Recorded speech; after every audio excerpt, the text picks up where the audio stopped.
हम उत्पत्ति की पुस्तक का अध्ययन कर रहे हैं जो 2 मुख्य भागों में विभाजित है। पहला भाग वाटिका में आरंभ होता है, जहां हम मानव जाति को विनाश में गिरते हुए देखते हैं। उस भाग का अंत बाबेल के मीनार से होता है, जहां परमेश्वर विद्रोही मानव जाति को तितर-बितर कर देते हैं। फिर उत्पत्ति का दूसरा भाग आता है, जहां केवल एक ही परिवार पर ध्यान केंद्रित किया गया है। और इस कहानी के बिल्कुल मध्य में वह कड़ी है जो उत्पत्ति के 2 भागों को जोड़ती है और हमें ये समझाने में सहायता करती है कि यह पूरी पुस्तक क्या है। तो हम बाबेल के मीनार से कहानी के मध्य में कैसे पहुंचते हैं? बाबेल के मीनार से तितर-बितर होने के बाद एक वंशावली दी गई है और वंशावली एक गोत्र से होती हुई एक मनुष्य अब्राहम पर रुक जाती है। आप शायद उसे अब्राहम के नाम से जानते हैं। परमेश्वर अब्राहम को ये सारी प्रतिज्ञाएं देना आरंभ करते हैं, जैसे कि वह उसे आशीषित करेंगे और उसे अनगिनत संतान देंगे, और वह कहते हैं कि उसके और उसके परिवार के द्वारा पृथ्वी की सब जातियां आशीष पाएंगी। तो मूल रूप से परमेश्वर संसार के लिए अपनी मूल इच्छा में मानव जाति को अदन की वाटिका की अच्छाइयों में पुनः ले आने का प्रयास करते हैं। यह मानव जाति के लिए उसकी बचाव की योजना है। इसलिए उत्पत्ति का दूसरा पूरा भाग इस एक परिवार के विषय में है। इसमें अब्राम है और फिर उसका पुत्र इसहाक, जिसका पुत्र याकूब है, और याकूब के 12 पुत्र हैं। और परमेश्वर प्रत्येक पीढ़ी से उनको आशीषित करने और उनके द्वारा सब जातियों को आशीषित करने की अपनी प्रतिज्ञा को फिर से दोहराते हैं। संसार को बचाने के लिए इस परिवार का उपयोग करने की प्रतिज्ञा के कारण इन कहानियों को एक अच्छा मनुष्य बनने के उदाहरण के रूप में भी पढ़ा जा सकता है, परंतु वास्तव में अधिक समय तक यह परिवार निष्क्रिय ही रहा। उदाहरण के लिए आइए वापस अब्राहम की ओर जाते हैं।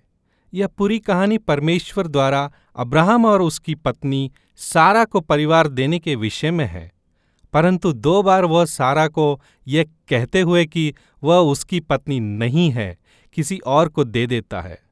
और फिर सारा पुत्र प्राप्ति के लिए उतावली हो जाती है और वह अपनी दासी को अब्राहम के साथ सोने के लिए दे देती है, जिसके कारण परिवार में यह सारी समस्याएं आरंभ हो जाती हैं। अब वे बहुत ही बूढ़े हो चले थे और आप यह सोच रहे होंगे कि अब तो वे अपनी संतान बिल्कुल उत्पन्न नहीं कर सकते, परंतु चमत्कारिक रीति से उनकी संतान उत्पन्न हो गई।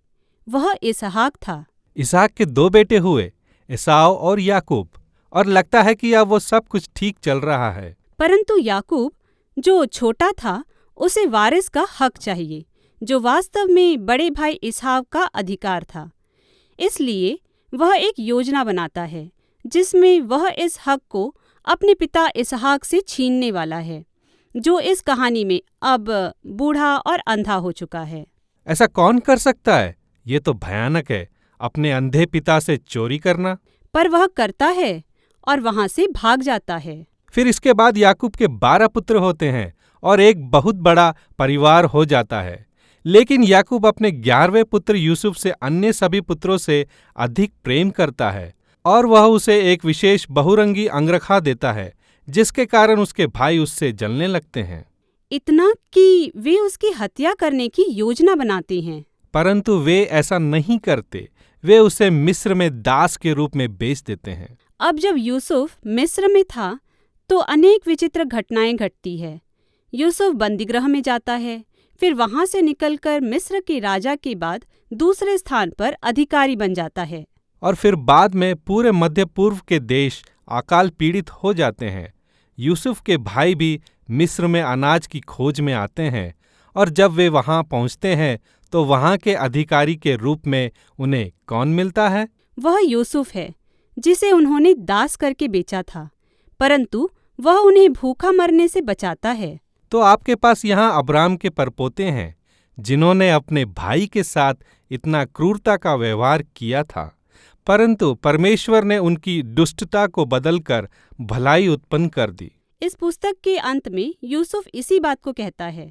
वह कहता है, तुम लोगों ने तो मेरी बुराई के लिए यह सब योजना बनाई थी, परंतु परमेश्वर ने लोगों के जीवन को बचाने के लिए उसे भलाई में बदल दिया। अब इन शब्दों से इस पुस्तक का अंत हो जाता है, क्योंकि यह शब्द अब तक की कहानी के संदेश को संक्षिप्त में बताते हैं।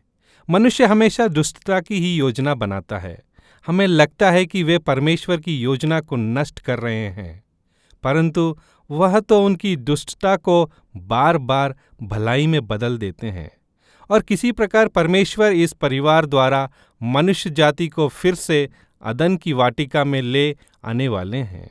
तो यह उत्पत्ति की पुस्तक है, परंतु हमें अभी भी नहीं पता कि वह इस परिवार द्वारा मनुष्य जाति को फिर से अदन की वाटिका में कैसे लाने के लिए उपयोग करने वाले हैं। परंतु अभी तो यह केवल पहली पुस्तक है। इसी का उत्तर शेष पूरी बाइबल देने जा रही है।